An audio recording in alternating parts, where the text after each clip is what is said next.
Class, does anybody know what this is?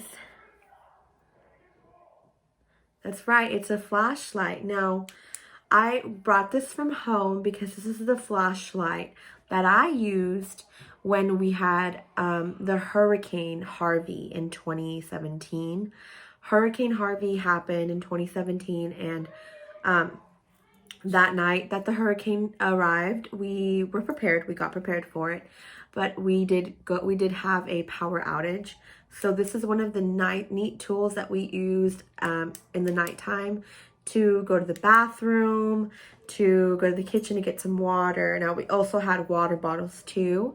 So flashlights and water bottles is what we had during the hurricane. Now, what do you guys remember Hurricane Harvey? Do you remember ever using a flashlight during a hurricane, or do you remember?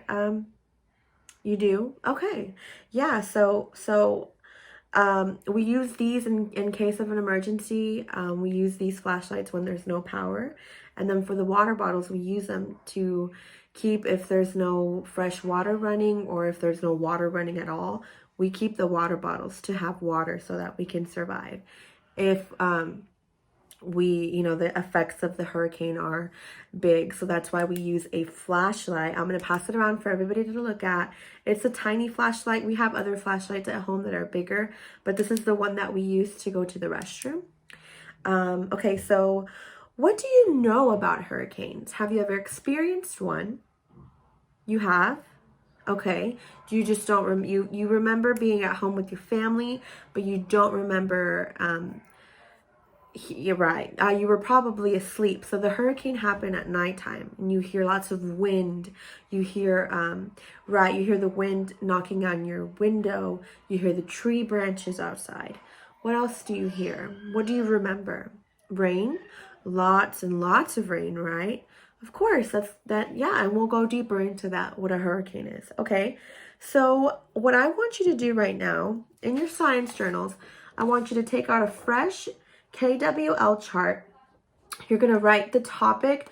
We're going to write hurricane. And then you're going to write your name. Okay? And right now, what I want you to write is I want you to, on the K, I want you to write 3 bullet points about what you know about hurricanes, or what I know. Yeah, what do you know? And then you're going to go to your W, and W is for wonder. Good job. What I wonder. So what do you want to learn about? What do you want to learn about? What do you wonder about hurricanes? And then you're going to finish that, and then you're going to do 3 more bullet points on the right side, and we're going to leave this one blank because we're going to come back to it. What I learned. Okay, so we're going to leave this one blank, so we'll come back to it after the lesson when we talk about more about hurricanes. Okay, I want you guys to look at these pictures here. What do you see? So if you ever watch the Weather Channel, or if you have your parents watch the Weather Channel, you do see that they show you this big picture, and they look like they're behind it. The weatherman is behind it, and he's explaining how the hurricane is forming. And as you can see here, this entire thing is the hurricane. You see there's a little dot in the middle. That's what we call the eye of the hurricane. That's the spiral center of the eye of the hurricane. We'll get more into detail. But you see how it's a spiral, and it has like how it's branching out. Right. So that is the hurricane.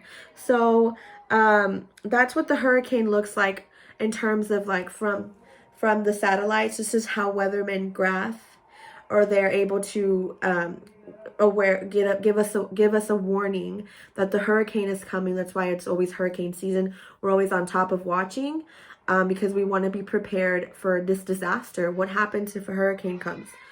I'll show you pictures of what happened with Hurricane Harvey. With Hurricane Harvey, we witnessed Houston flooded afterwards. There was a lot of rain, like you mentioned. There's a lot of rain. So Hurricane Harvey flooded our streets. This is Buffalo Bayou in downtown. and this is it, right, like before the hurricane, and this is what it is after the hurricane. You see all the water. The cars are inside the water. That's why they say when it's raining like that, don't drive, especially if you have a small car, because you can get it stuck, and then you're stuck inside the water. So that's what happened. And then post Harvey, we had a lot of cars being towed once the water levels went down, because remember, we have retention ponds. We do have, if you notice, like on the sides, we do have like little ditches where the water runs off to. Like we talked about in the water cycle, the water has to run off somewhere. If the water doesn't run off, it accumulates. So because it's on the street, what's the street made of? Concrete, correct. So if you have nothing but concrete and pavement, where's the water going to go? It doesn't sink in like if it sinks into the grass, right? In the runoff. Right, so that's why it creates floods.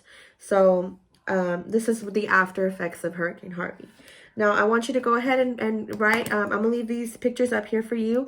Write on your chart, and then we will transition into the next activity.